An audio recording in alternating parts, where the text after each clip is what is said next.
Welcome everyone to week 3. Happy Monday. I hope you're all doing well. So this week we're going to be discussing cultural identity development. So before we get started with the formal lecture, I want to go over and remind you of some of the tasks and assignments for this week as well as next week. So don't forget your readings, chapters 11 and 12 in Sue and Sue, as well as the articles that are posted. You will also find Kimberly Crenshaw's TED Talk on intersectionality, and I hope you find that insightful and helpful, especially if you haven't previously viewed that. Certainly watch the lectures that are created and narrated for you if you find them helpful. If you don't, you're not going to offend me if you don't watch them in their entirety and the readings seem to be helpful, informative enough for you and your learning. Don't forget your initial discussion board posts are due on Thursday at 11:59 p.m. Eastern Time, and then your response to 2 of your colleagues' discussion posts, at minimum 2 of your colleagues, is due by Sunday at 11:59 p.m. And then, of course, those pesky little quizzes, they keep on coming. There will be a week 3 quiz that you'll want to make sure that you complete as well. If you're looking into week 4, you may have started to develop the content for your Culture Matters presentation that is due next week. So as a reminder, either you and your partner are going to create a PowerPoint or a presentation and post it on Blackboard. You're responsible for the content as well as the presentation. If you have questions on how to develop the presentation and online presentations are somewhat new to you, I encourage you to do a simple Google search and you'll find a lot of information, and you can look at the differences between if you have a Mac or you have a PC, and look at some of the software that you may or may not already have. But if you have questions, please let Dr. Rob Owens and myself know via email. You are welcome to use whatever mode of presentation tools is most efficient or user-friendly for you. Just a little note, if you have some perfectionistic tendencies, I can relate. In creating these videos, just do the best you can and don't feel the need to continually re-record with little glitches. It's okay. So welcome, here we go. So you're going to find that there's 2 separate presentations or lectures for you. The first one being the racial cultural identity development in people of color. And the second one will be the white identity development model. And the reason for these 2 different presentations is just because of the length of the 2 lectures. So they are cut into 2, and it gives me a little bit of break between the 2. So today I'm going to be talking about the Sue and Sue model, and then providing some implications for us as practitioners. So to begin then, it's important that we acknowledge that there are within-group differences for every racial group. And so what that means is that we cannot assume that someone who identifies with a racial group, that they are similar to all other individuals within that racial group. And so we find that there are a lot of differences in behavior and values and beliefs within racial groups as well. So that's really important that we acknowledge that as practitioners. Also, it's important that we recognize that there is a high failure to return rate for clients of color. And it seems to be related or connected to the practitioner's inability to assess the cultural identity of clients accurately. And so that what that tells us is that it's really important that we not only are aware, but we acknowledge the identity of the people that we work with. And so having some familiarity and awareness of these racial cultural identity development models will be important for us. So before we go too much farther, what are some racial identity assumptions that are important for us to acknowledge? So for those of us living in the United States, racism is a basic and integral part of the United States and our lives living here, and it permeates all aspects of our culture and media and the institutions and systems within which we work and live. So within the government, our educational systems, our housings, it goes on, right? And so racism then is inescapable for all people here living in the United States. And so what this means then is that persons of color are socialized into U.S. society, and therefore they're exposed to the biases, stereotypes, racist attitudes, beliefs, and behaviors of the society. And so to explain that in another way, right, a person of color is socialized to have the same stereotypical beliefs, racist attitudes, not only maybe of their own racial group, but of other racial groups that the dominant society has given to them, if that makes sense. And so, with that being said, the level of racial identity development consciousness that we have as practitioners, as well as being aware of that of our clients, is going to be really important. It's going to affect the communication styles that we use. It's going to impact the relationship that we're able to develop. It's going to also relate to the outcome of our interracial, intercultural connections and interactions that we have, not only hopefully with our clients, but with the people that we're living with and in our society on a day-to-day basis. All right, so today we're looking specifically at the racial cultural identity model by Su and Su. Now, I want to make you all aware of the fact that in Chapter 11, there are more specific racial identity development models. So you will find the Black Identity Development Model, the Asian American Identity Development Model, as well as the Hispanic, Latino, Latina identity development as well. But the Su and Su model encompasses all people of color, and so that's why we are going to focus on that one today. And so Su and Su has 5 phases of racial identity development, and the first one being conformity, the second one being dissonance, the third phase being resistance and immersion, the fourth phase being introspection, and the fifth phase being integrative awareness. And so these 5 phases, I'll go into more detail in just a moment. So when looking at these models and thinking about this, it's important that we're aware when we're talking about racial identity development, we're not only looking at the attitude that one has on her or his or their self, but also the attitude and beliefs that one has towards other members of their racial group, as well as attitudes and beliefs towards members of the dominant group, as well as those ideas, attitudes, and beliefs for people of different minorities or racial groups as well. So it's really like a 360 view of someone's racial identity development. So let's start off with phase 1 of Su and Su. It's conformity. In conformity, in this phase, we will find that an individual may attempt to assimilate and enculturate him, her, or their self as part of the white dominant culture. So an individual in the conformity phase may believe that the United States is this wonderful melting pot, that meritocracy is real and attainable for all. And it may also accept the belief in white superiority and minority inferiority. The individual may also have an unconscious or conscious desire to escape their own racial identity, heritage, characteristics, etc. So we may also find that for a client of color or people of color that are in the conformity phase, that they may attempt to receive validation from a white perspective or from white dominant culture. And so the individual may look for role models who are white, may look for colleagues within their field who are white, and try to assimilate into a white lifestyle and the value systems. So as an example of that, I have a former student of mine was a woman of color, and she had shared with me as she was looking at her own racial identity development that there was a time in her life where she sought out white mentors within her field. And she was looking for white mentors because she really thought that what they said would have the most worth or most value. And over time, she started to recognize that she wasn't seeking out or even acknowledging that some of the mentors that she had who were also from her racial group had really great, wonderful advice. But she did not take that as serious as that of the advice that she received from her colleagues and mentors who were from the white dominant culture. So that would just be one example of an individual who is in the conformity phase. So additionally, for someone who is in the conformity phase, their physical and cultural characteristics that are identified with their racial or cultural group are seen as something that's negative, that the individual will attempt to avoid, deny, or change about him, her, or their self.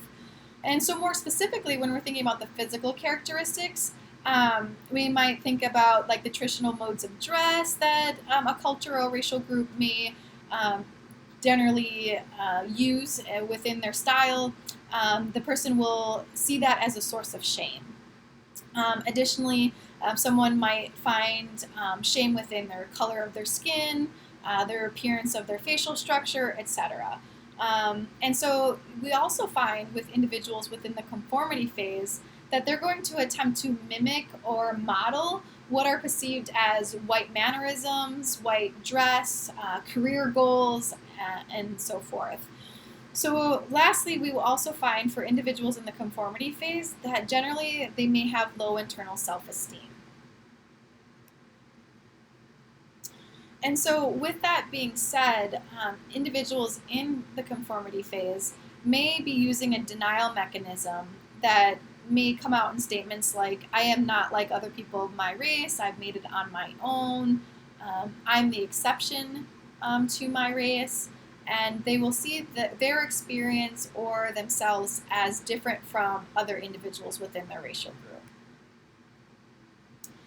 So in this idea, people in the conformity phase, either consciously or unconsciously, believe that white people have superior intelligence and are superior in general. So an example of this might be that someone of color who is in the conformity phase may attempt to appear more white. And so a great example of this is from the autobiography of Malcolm X, when he relates how he would straighten his hair and he would primarily date white women as a means to attempt to be more like white people. So that would be an example of that. So someone may stay in conformity phase the entirety of their life, or they may move on to dissonance phase 2. Within dissonance, the person really starts to have to navigate that their experience isn't aligned with what they're believing or how they're behaving. And so, they start to realize that some of the strengths of their minority or their racial group and weaknesses are starting to be questioned. And more so than anything, they may attempt to, in their assimilation and acculturation of attempting to be part of white culture, they recognize that they're not fully accepted, that they're not allowed to be a part of that larger society, that larger white dominant culture. And so with that, they're starting to recognize that, whoa, maybe racism is real. Whoa, like meritocracy? I don't think that's how this really plays out. So the individual begins to recognize maybe some of the discrimination or prejudices that he, she, or they, or their family have experienced, and is starting to really acknowledge this and wrestle with it. And so within the dissonance phase, there's this growing sense of personal awareness that racism is real, it exists. And also that not all aspects of their racial or majority culture, that they're neither good or bad, and that they really are not able to escape their cultural identity or their racial identity.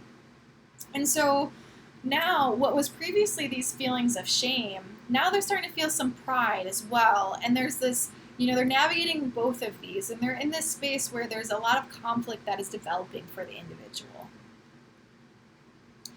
And so someone they could maintain in dissonance, or we may see that someone goes into phase 3 or transfers into phase 3, for lack of a better term, and that is resistance and immersion. And in a resistance and immersion, the individual is like, wait, I shouldn't be ashamed of who I am or what I am. That's silly. And the individual begins to understand this societal, social, as well as personal psychological forces that are associated with prejudice, discrimination, racism, and they may attempt to become angry, or they might start to become angry and are angry at these perceived cultural oppressions that are very real to them.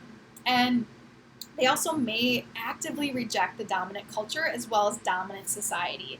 And so anyone from the white dominant racial group may be viewed with suspicion when someone is in the resistance and immersion phase. And so in resistance and immersion, in this phase, it's also common for the person to be oriented towards self-discovery, wanting to learn more about their family's past, their heritage, seeking information for their own self-identity, sense of identity, and worth. So an example might be if someone, their ancestor, their great-great-grandfather was a slave. The individual might do a DNA test to learn more about their heritage, where his or her, their ancestors came from in Africa or South America, as an example.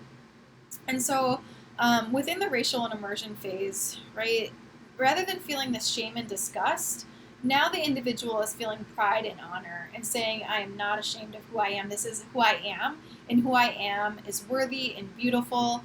And so we will maybe see identity phrases like Black is beautiful. That represents a symbolic relabeling of identity for many Blacks, right? And so rather than feeling racial or cultural self-hatred, this is now a sense of pride for the individual. In addition to this, when an individual is in the resistance and immersion phase, it's also common that the individual will want to become more connected with people within his or her racial group. And so people within their racial group are now admired, respected, revered, and often viewed now as the reference group or the ideal for the person, rather than looking to the white dominant culture. So there's this shift. In addition to this, when a person is in the resistance and immersion phase, it's common that they'll restrict their interactions as much as possible with members from the dominant group. And so an individual will create communities within their personal life, their work life, where their racial group is the most individuals who they're interacting with on a daily basis. And so they'll limit interaction with white people. As I said before, there's a lot of anger and hostility for individuals within resistance and immersion phase toward white society, and almost this global anti-white feeling or demonstration. And so white people are seen as people who cannot be trusted. They are the oppressors as well as the enemies for individuals who are in the resistance and immersion phase.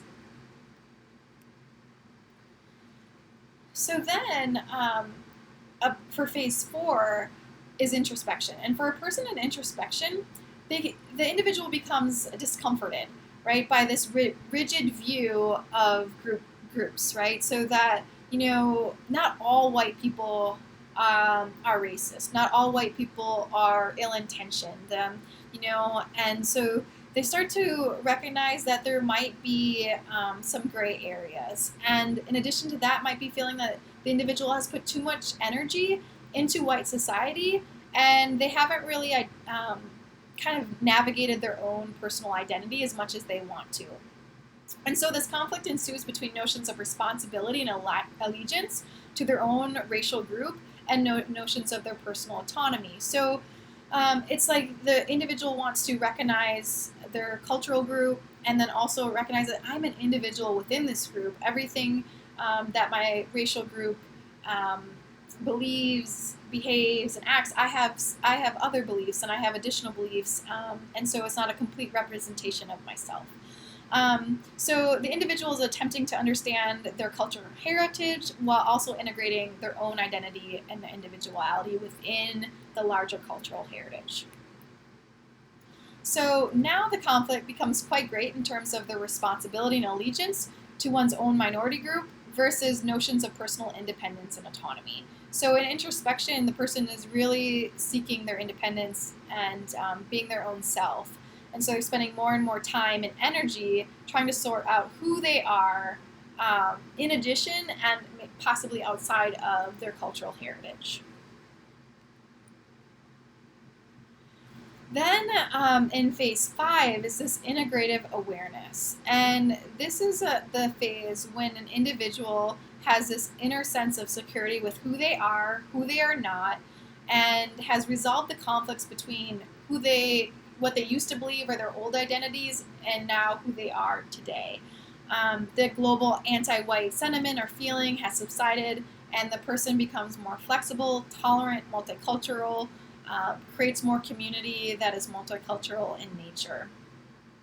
Also, white and minority cultures are not seen as necessarily in conflict continually, and so they're able to view culture as healthy at times, and also they're able to oppose those ideas or views that are toxic for them as well.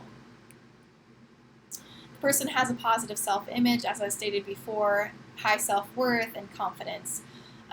They have racial pride in their identity and their culture, and they also have high sense of personal autonomy in who they are.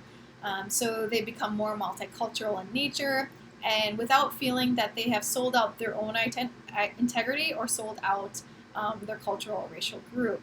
So I'm going to read the very last phrase here. So in other words, the person begins to perceive him or herself or their self as an autonomous individual who is unique, a member of one's own racial cultural group, a member of a larger society, and a member of the human race. So the individual is recognizing all of the levels of their being as well as their integration in a larger world. So what does all of this mean? So we need to know that the racial cultural identity development model is dynamic, right? That it's not that once someone is in a phase, they stay in that phase, or that that an individual doesn't shift from phase to phase. We need to be informed by it rather than stereotyping individuals within certain phases as well. And so these development models, they're conceptual aids that we should use to inform our work, but recognize that each individual is a complex, multi-sectional individual, and we need to continually honor that. It's also incredibly important that we don't imply a value judgment based upon the model or where an individual is in the model. So an example might be if we're working with a person of color and he, she, or they is in the resistance and immersion phase, right? To put a value judgment that their person's anger, or that where the person is in terms of resisting white dominant culture, putting a value judgment on the individual or where the individual is within the model, right, is not helpful for us, for our work, for the relationship with others, and especially for our clients too. And I really want to hone in this, right? We need to recognize that all of these models, these racial and cultural identity development models, they lack any type of intersectionality. So someone's gender, class, sexual orientation, religious beliefs, affiliations, their socio-demographic group, etc., all of these identities are not acknowledged. And so we want to be mindful that we don't put precedence or give the most notice to someone's racial identity, because all identities for individuals can be and oftentimes are equally important to who they are as an individual. And so being aware of that and not neglecting other identities that we all have and that our clients have as well is incredibly important. So I think the other thing that I really want to end with and talk about is that it's really important that we think about, as multicultural practitioners, that we think about not only where we are at in our own personal racial identity development, but also think about where clients that maybe we're currently working with or that we may work in the future, or maybe experiences we've had in the past, how differences in where we are in our own racial identity development as well as where our client is, or maybe we're in different racial groups as well, how there might be challenges based upon our phases within models. I think this is incredibly important. So as an example, if you as a person of color or a white individual, right, are working with someone of the same race, there still can be challenges if you're at different phases within your racial identity development and awareness. And so it's really important to bring to light within our consciousness in the work that we do. So thank you so much. If you have questions, if you want to engage more and discuss some things more specifically, please don't hesitate to email me. I'm happy to talk with you a little bit more if that's necessary, or if you'd like to, that's great as well. You will see next in Lecture 2 is the White Identity Development Model, and so we'll discuss that next. So thank you all for listening, and talk to you soon. Bye.